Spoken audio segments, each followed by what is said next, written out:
Where do you think the horizontals are going wrong?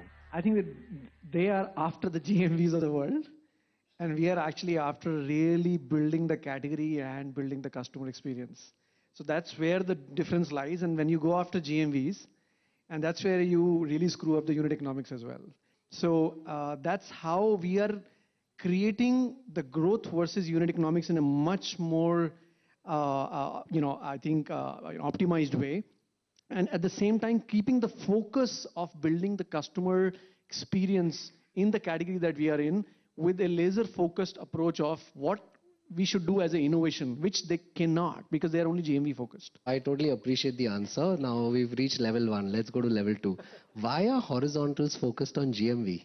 My only take is that I think the horizontals feel that they have money to buy everything in the world.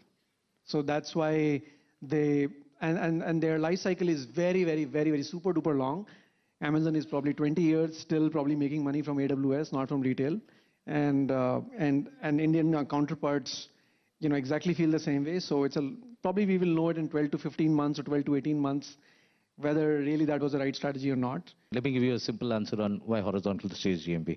It's simple. The valuations, when they are driven by GMV as a multiple of GMV, therefore GMV is what gets driven.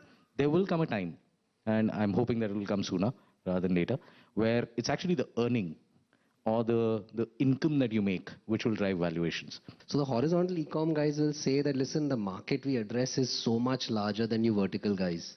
Right? So, I mean, doesn't it make sense to go first and address the market, become large, worry about unit economics when we reach scale? I service a $30 billion market, right? I have a very small chunk of that market today. Actually, organized retail in my entire category has a very small chunk of that market. I could be going after, let's say, instead of a 30 billion, a $300 billion market. I would have an even smaller chunk of that market right now. So it's a question of what's the vertical, what the size of that vertical is, how large is it. I think that each entrepreneur defines for themselves.